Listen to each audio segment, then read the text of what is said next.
Bom, galera, tá entrando no ar a nossa primeira edição desta terça-feira com muitas informações para trazer para vocês. Já chega deixando o like no começo do vídeo que me ajuda bastante. Tá chegando pela primeira vez aqui no canal, por favor, já se inscreva, ative o sininho das notificações e sigam o nosso perfil oficial no Instagram. Olha, eu tô em cima dessa notícia desde o final de semana. Eu ia trazer aqui, mas eu esperei juntar mais informações para fazer um vídeo mais completinho. O Andreas Blasquet, que é o CEO do Genoa, no final de semana, na verdade no meio da semana passada, ele deu uma entrevista lá na Itália informando, né, que a AECAP, que hoje quem comanda os ativos da 777, estaria colocando todos os clubes à venda. Inclusive já tinham 4 interessados na aquisição do Genoa, tá bom? E essa foi a primeira informação. Eu falei, cara, vai pipocar mais coisa? Deixa juntar tudo e eu faço um vídeo mais completinho. Dito e feito. A Josimar Futebol fez uma matéria no final de semana e o GE trouxe algumas novidades para o transcorrer dessa semana e a gente vai fazer um vídeo completo sobre a situação envolvendo aí a 777, a AECAP, o Vasco e aquele processo da Landerhall, que foi basicamente o que deu fim aí à situação da 777 e denunciou que o castelo de cartas dele ia começar a desmoronar. Beleza? Então vamos agora aqui lembrar vocês também aí que a Betfair é nossa patrocinadora aqui do canal, parceira e patrocinadora do Vasco da Gama também. Vascaíno, na hora de apostar, vai na Bet do Vascão, vai na Betfair, façam as suas apostas, tá? Se cadastre no link aqui do primeiro comentário. Se cadastrando, se tem aí R$600 para fazer apostas grátis. São R$15 disponíveis nos 40 primeiros dias aí do seu cadastro. Você tem direito a participar de 10 super preços, que são as promoções que eu trago aqui no canal. E também tem o direito aí de fazer uso das super cotações 10 vezes. Você faz uma aposta específica, aplica a super cotação e a odd aumenta. As transferências são feitas através de Pix. Lembrando que você tem que ser maior de 18 anos e apostar com responsabilidade, tá, galera? Isso não é meio de vida, é só para você se divertir, beleza? Betfair, parceira do canal Futebolaço. O link tá aqui, ó, na descrição do vídeo e no primeiro comentário fixado. Primeiro, vamos aqui na parte do Vasco. Vamos lembrar que o Pedrinho, por volta do mês de abril, conseguiu retomar o controle da SAF do Vasco por meio de uma liminar. O mérito não está julgado, né? O Vasco conseguiu retomar o controle momentaneamente, já que é uma liminar do controle do clube via essa ação, mas o que ia bater o martelo para dar causa ganha ou não para um lado ou para o outro seria o arbitral na Fundação Getúlio Vargas, que poderia se arrastar por muito e muito tempo. É um caso complexo e decisão na justiça não é rápido, tá? E aí, o que acabou rolando? A AECAP entrou em contato com o Vasco, falando, Vasco, a situação é a seguinte, eu reconheço aí todas as cagadas que a 777 fez, inclusive eu sou um dos maiores prejudicados, eu emprestei muito dinheiro para eles, eu tomei deles agora o controle da empresa, tá todo mundo fora, a 777 hoje é uma empresa falida e eu, como AECAP, tô tomando conta de vários ativos pela dívida que eles tinham comigo. Eu sei que eles estão errados aí, se o Vasco vai até a decisão final, que ia levar bastante tempo na Fundação Getúlio Vargas, o Vasco com certeza ganharia a ação, mas até lá você fica impossibilitado de vender o clube. Mas se o Vasco vai até o final do arbitral aí, a 777, ou no caso a AECAP agora, ficaria com 0 bolinha, porque eles descumpriram acordos de acionista e furaram a lei da SAF. Eles infringiram a lei. Inclusive, eles poderiam perder tudo. O que eles botaram ficaria para o Vasco aí, para a SAF, e eles saíram daqui com a mão abanando. E aí, o Vasco, por entender que é melhor fazer um acordo agora e não depender do litígio, que vai facilitar a venda, e também a AECAP reduzindo a pedida que a 777 tinha imposto para poder vender a parte dela, seria o melhor caminho. Então o Vasco entrou com um pedido de suspensão, não da liminar que hoje mantém o Vasco no controle do clube, mas sim da ação que corre no arbitral. E o Vasco esperava que dentro de 90 dias ele conseguiria fazer a revenda do clube. Inclusive, agora no final do mês de outubro, está expirando essa suspensão que é prorrogável. Tá? Então, o Vasco acreditava que até o final do mês de outubro ia fazer a venda, coisa que não deve acontecer. Essa venda só deve ser feita no ano que vem. O Vasco está encontrando dificuldades para encontrar um interessado no mercado. Tem interessados, mas a galera fica um pouco pisando em ovo. É muito complexa a situação. Eu vou trazer mais detalhes para vocês aqui já já. E tem que ter um acordo aí entre o que o Vasco quer, o que a empresa está disponível a pagar, o que a ICAP está disponível também para receber. Então a situação é bem complexa. Expliquei para vocês aqui a parte do Vasco com a ICAP e a ação que está na justiça por hora suspensa, né, até final do mês de outubro, mas pode ser prorrogado. E aí o GE fez uma matéria, basicamente um dossiê, explicando todas as cagadas que estouraram dos últimos meses para cá. Até o mês de maio, abril, eu estava ali cobrindo toda a quebradeira da 777 mundo afora. Depois que o Pedrinho retomou o controle, a gente parou de falar, né, dos problemas da 777 lá para fora. Então eu vou atualizar para vocês tudo que está rolando. Só para vocês terem uma ideia, a 777 foi despejada do prédio da sede dela em Nova York e numa outra cidade lá dos Estados Unidos. Eles foram expulsos lá de Londres, uma empresa que eles tinham lá, que era dona da liga de basquete lá do Reino Unido. Uma confusão danada. O iate e o jatinho particular que eles tinham foi colocado à venda, né? O iate, que está avaliado mais ou menos de 9,8 milhões de reais, e o jato particular que eles usavam para se locomover ao redor do mundo, avaliado em mais de 100 milhões de reais, também foi colocado à venda. Os empréstimos pontes que eles fizeram lá para o Everton fazer a obra do estádio, pagar algumas dívidas que eles estavam tentando adquirir o Everton e acabou que não conseguiram.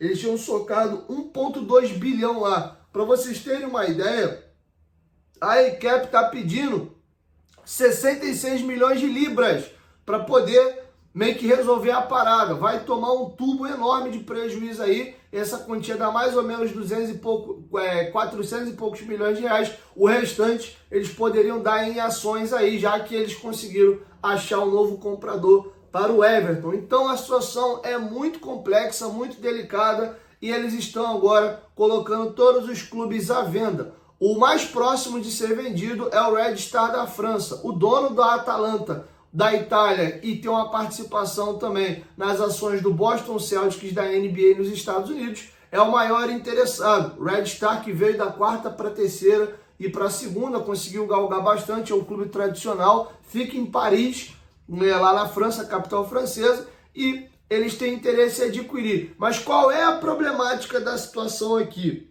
A Londerhall, que é uma empresa inglesa, ela também, assim como a ICAP, emprestou muita grana para a 777. E aí qual é o problema? Eles também tomaram um calote e eles ingressaram com uma ação nos Estados Unidos, inclusive na ação que eles ingressaram no Tribunal de Nova York, foram eles que caguetaram, que deu motivo para o Pedrinho entrar na justiça, de que a 777 não controlava mais as ações. Eles tinham virado marionete na mão da ICAP, porque eles deviam muito dinheiro para a ICAP já tinha tomado o controle da empresa. Ali começou toda a merda, e o Vasco, caraca, os caras não apitam mais nada, é proibido na lei da SAF e no contrato de acionistas você trocar a propriedade do comprador. Lembrando que a 777 tinha em mãos uma promessa de compra e venda.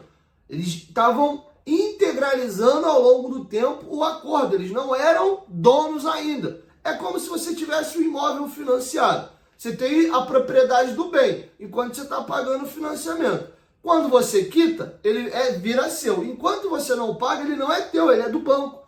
Era mais ou menos isso. A SAF ainda pertencia ao Vasco, mas quem tinha posse do controle para tomar decisão era a 777. Quando ela acabasse de integralizar o dinheiro, aí de fato ela era dona dos 70% e de fato passaria a ser majoritária, tá bom? Não seria dono de toda a SAF, porque o Vasco detém 30%. Então, basicamente é isso. E aí qual é o grande problema? a Landerhol também quer reaver o dinheiro dela. Se a equipe começa a torrar tudo, vende os clubes, vende o jato, vende o iate, eles também encerraram a companhia aérea deles na Austrália, a Bonza, e tem outros ativos aqui. Se a equipe sai limpando e vendendo tudo, daqui a pouco a Landerhol não tem nada para receber. Então o que a Landerhol está tentando fazer com essa ação nos Estados Unidos? Congelar os ativos e as propriedades da 777, para a equipe não poder vender. Porque aí depois, o negócio terminando, batendo o martelo, eles ganhando a ação, eles têm de onde também reaver parte do dinheiro deles. E aí que entra o problema com relação à venda dos clubes e não sei até que ponto isso respinga no Vasco. Porque se vir uma decisão congelando os ativos da 777, proibindo a equipe de vender os ativos, vai ficar todo mundo congelado e travado até esse imbróglio ser desfeito. E aí isso explica muito do porquê que a galera tem pé atrás. Porque, beleza, vamos pensar aqui.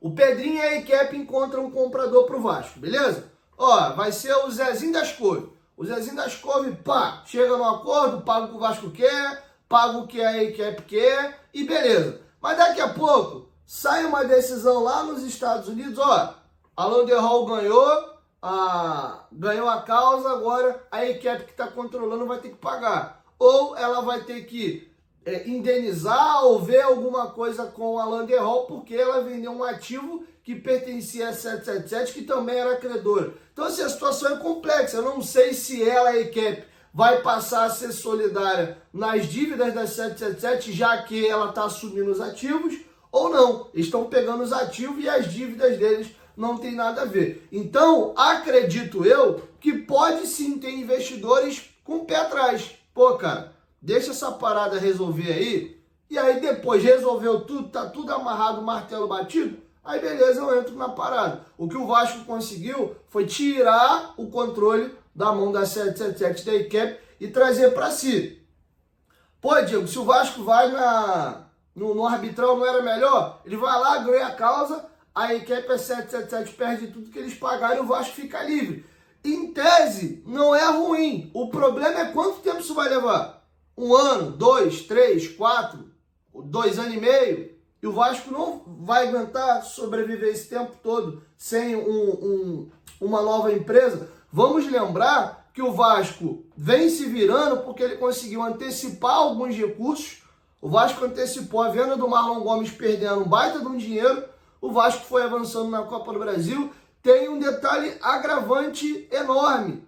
Final do ano aí, para o início da próxima temporada, vem janela de transferências. O Marcelo Santana já cantou a pedra e se o Vasco não arrumar dinheiro e não pagar alguns clubes, ele vai tomar transfer ban e vai ficar proibido de inscrever jogadores logo, de fazer novas contratações. E o início do ano é uma tragédia para os clubes, porque você não tem cota de televisão do Campeonato Brasileiro, né, premiações de competições importantes. É o período do estadual, isso arrebenta os clubes. Normalmente, o período do estadual, os clubes passam o ano todo no vermelho, vivendo aí de venda de jogador, antecipação de outros recursos. Os que têm recursos sobrando em caixa, como o Flamengo, conseguem fazer um fluxo de caixa, mas a maioria passa aí perrengue nos primeiros meses do ano. E o Vasco tá nessa situação. Então, galera, a situação é muito mais complicada do que parece. Por hora, o Vasco tá aqui com a sua situação, entre aspas, tranquila, pelo sentido de ter conseguido sair um pouco do bolo dessa situação, de repente cair na mão dos caras e eles venderem para quem eles bem entenderem. Então, em tese, o Vasco conseguiu se safar um pouco, mas dificulta o passo 2, que é a revenda. Então, a situação está um pouquinho complicada. E aí, para finalizar, eu já fiz bastante considerações para vocês aqui. Eu vou ler agora a matéria do GE, que não está extensa, porque aqui vai ter mais alguns detalhes que pode ter passado batido nessa minha explanação aqui. Tá o vídeo um pouquinho longo, mas é importante para vocês entenderem. Quis fazer esse completão num vídeo só. Então vamos lá. O site norueguês Josimar Futebol voltou a publicar informações sobre a 777. Empresa afastada judicialmente do controle da SAF do Vasco desde maio desse ano. A companhia norte-americana, que enfrenta processo na justiça e agora é controlada pela equipe, está à beira da falência. Por isso, a seguradora colocou todos os clubes de futebol do grupo à venda, mas há dificuldade para encontrar possíveis investidores. A reportagem aponta que a ICAP colocou à venda até um luxuoso iate chamado de 777, anteriormente propriedade de Steven Pasco, um dos sócios fundadores, por 1,8 milhão de dólares, avaliado em 9,8 milhões de reais. Além disso, o jato particular usado pelos executivos para viajar pelo mundo, avaliado em 20 milhões de dólares, 109 milhões de reais, também está sendo vendido. Sobre os clubes de futebol, os ativos da 777 no futebol agora são controlados pela ICAP, que tem diálogo com o Vasco em busca de um novo investidor para o clube carioca. A empresa solicitou um estudo de viabilidade para a venda de todas as equipes de futebol do grupo. Na semana passada, a informação já havia sido divulgada pelo CEO do Genoa, o Andrés Blasquet, em reunião com dirigentes da equipe italiana. Blasquet, que assumiu o cargo de CEO indicado pela 777, afirmou que a divisão de esportes do grupo estava se encerrando, com todos os clubes do portfólio sendo colocados à venda, aspas aqui para o Andrés Blasquet. O grupo está saindo e não sei o que fará. Acrescentando que 3 ou 4 empresas demonstram interesse no Genoa. De acordo com a reportagem da Josimar Futebol, a ICAP tem encontrado dificuldades para vender os clubes, entre eles o Vasco. O maior empecilho é o processo movido pelo fundo inglês London Hall, que recentemente entrou na Justiça dos Estados Unidos com uma liminar contra a dissipação de ativos da 777. A depender da decisão judicial, a ICAP pode ser impedida de negociar os clubes da empresa de Wander e Pasco. O único clube da 777 com negociação avançada é o Red Star da França, que pode ser vendido para Steve Pagliuca, dono da Atalanta e de parte do Boston Celtics da NBA. Além de Vasco, Genoa e Red Star, a 777 comprou o Standard Liège da Bélgica, o Hertha Berlim da Alemanha, o Melbourne Victory da Austrália e o Sevilha, que é sócia minoritária no clube espanhol. A reportagem conta ainda como os problemas da 777 mundo afora têm contagiado os clubes. Em maio deste ano, a ICAP tomou um empréstimo de 40 milhões de dólares, 218 milhões de reais. Presta atenção nisso aqui, ó. Para manter em operação as equipes de futebol. O dinheiro foi concedido por uma empresa do dono do Chelsea, a Todd Boehly, a uma taxa de juros de 46%. Vamos arredondar para 50% para ser mais exato? Galera, eles pegaram 218 milhões. Vamos arredondar para 200 milhões também, só para simplificar a conta aqui. Cara, eles vão pegar 200 milhões e vão ter que pagar com 300, irmão. Metade do valor que eles pegaram vai entrar de juros. É surreal, porque o risco é absurdo de tomar um calote, tá? Que loucura. E o Boehly não tem nenhum interesse nos clubes da 777. Ou seja, não te paguei, toma um clube tal aqui, toma uma ação do clube aqui. Não quero isso não, irmão. Quero dinheiro.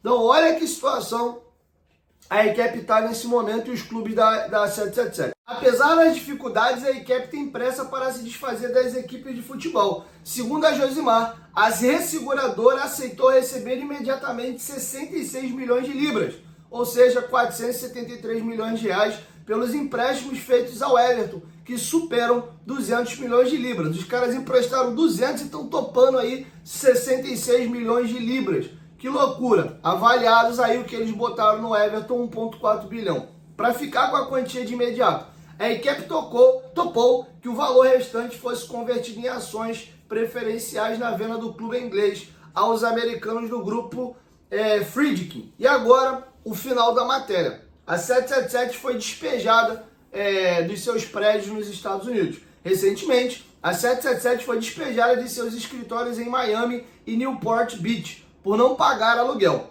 Há problemas judiciais em diversas frentes. Um tribunal inglês, por exemplo, ordenou a liquidação da filial em Londres e tirou a empresa do controle do London Lions, time de basquete do qual era dona na capital britânica. Além disso, a 777 Asset Management, do qual Pasco é diretor, nomeou um liquidante voluntário na Inglaterra. Outra empresa subsidiária da 777, a EFOA, entrou com pedido de falência nos Estados Unidos e a companhia aérea econômica do grupo Bonza está encerrando na Austrália. A reportagem revelou que outro processo contra a ex-controladora do Vasco, desta vez movida pela Obra Capital Money Vent, contra a 777 Steven Pasco, em que acusa a empresa de transferência fraudulenta de 2 subsidiárias ricas para Pasco em novembro de 2023. A tentativa é recuperar esses ativos para ajudar a pagar uma dívida de 20 milhões de dólares, ou seja,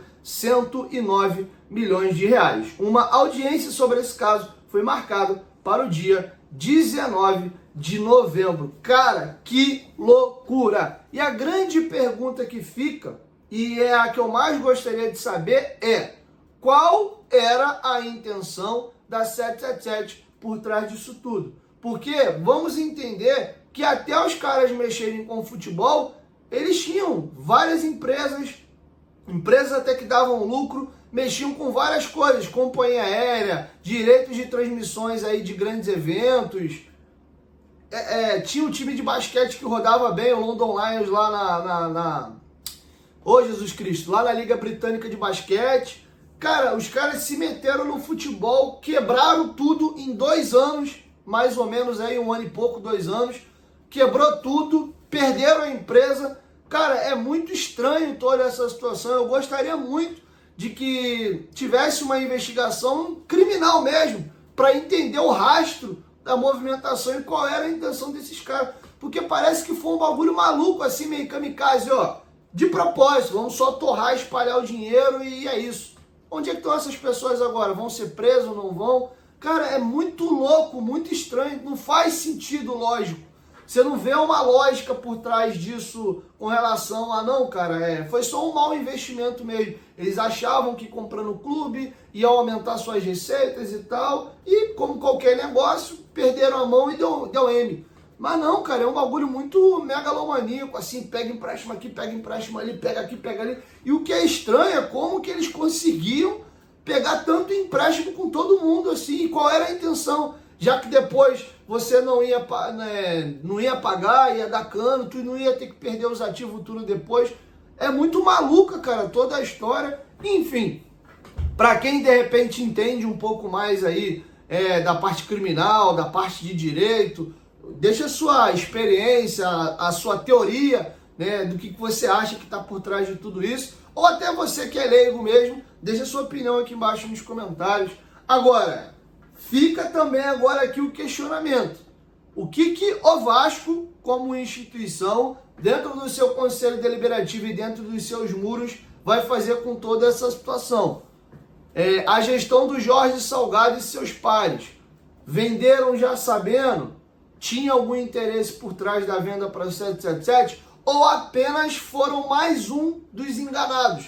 Porque se a gente for parar para analisar aqui, muita gente foi passada para trás e foi enganada. Os clubes que aceitaram vender seus ativos para 777, a ACAP, a London Hall, essa própria empresa que eu citei no final agora, por exemplo, que está tentando recuperar 20 milhões de dólares, muita gente foi enganada e passada para trás. Muita gente.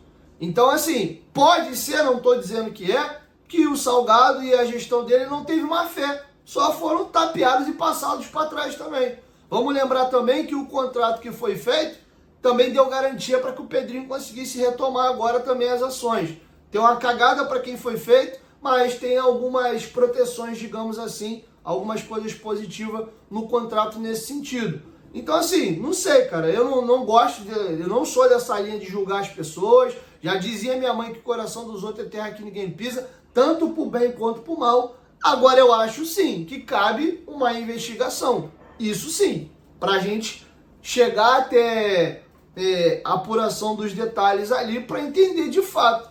Foi enganado? Foi mais uma vítima ou sabia do lugar que estava se metendo e quis fazer o negócio assim mesmo? Vamos lembrar que antes do Vasco eles tentaram comprar o Cruzeiro e de cara o Cruzeiro já descartou. Isso é muito pouco falado, mas isso é uma informação confirmada, tá? Eles apareceram ali junto à XP como interessadas para adquirir a SAF do Cruzeiro. Beleza? Então é isso, galera. O vídeo ficou um pouco extenso, mas um vídeo super importante. Beleza? Vamos ficar de olho aí. Lembrando que o Vasco está congelado no momento no que tange aí a venda. Nem temos uma perspectiva de algo próximo, tá? Porém, é importante a gente fazer uma ressalva e uma lembrança aqui também, tá?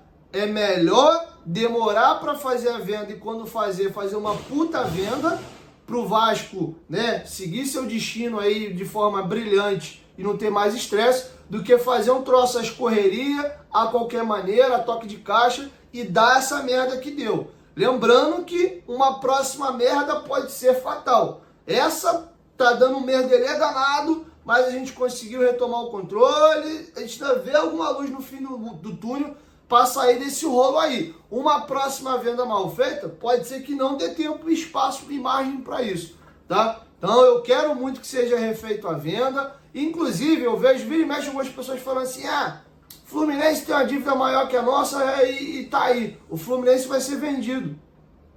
Muito próximo. Inclusive, recomendo a vocês assistirem a última entrevista coletiva do Mário Bittencourt. Essa entrevista ele deu na semana passada. É só botar aí, coletiva Mário Bittencourt, foi na Flu TV. A coletiva é um pouquinho extensa, muito boa de assistir. Ele explica, né, o ápice, a derrocada do Fluminense ali com o título da Libertadores e a queda desse ano, a saída do Diniz, a gestão que ele vem fazendo no clube, como ele tem melhorado várias coisas no Fluminense, desde estrutura, a pagamento de dívidas, e aí ele vai dar o pulo do gato, de que o Fluminense está bem encaminhado para vender a sua SAF também, num modelo muito diferente do Vasco, tá? Vou só dar um spoiler aqui, quem quiser se aprofundar mais a fundo, vai assistir a coletiva lá, vou deixar esse suspense no ar, mas já adianto que é uma SAF diferente do Vasco, e na minha opinião super acertado. O foco desse recurso não vai ser para comprar jogador, vai ser pagar a dívida. Aí depois que zerar a dívida do Fluminense, aí depois eles vão juntar os próprios recursos do clube, vão alavancar isso para investir em futebol, tá bom? Então, só fica o spoiler aí, quem gosta de se aprofundar sobre temas, recomendo demais. Muito boa a entrevista, faz a gente refletir sobre muitas coisas. Eu, particularmente, não tenho nenhum apreço pelo Fluminense, mas eu respeito o Mário Bittencourt como dirigente de futebol.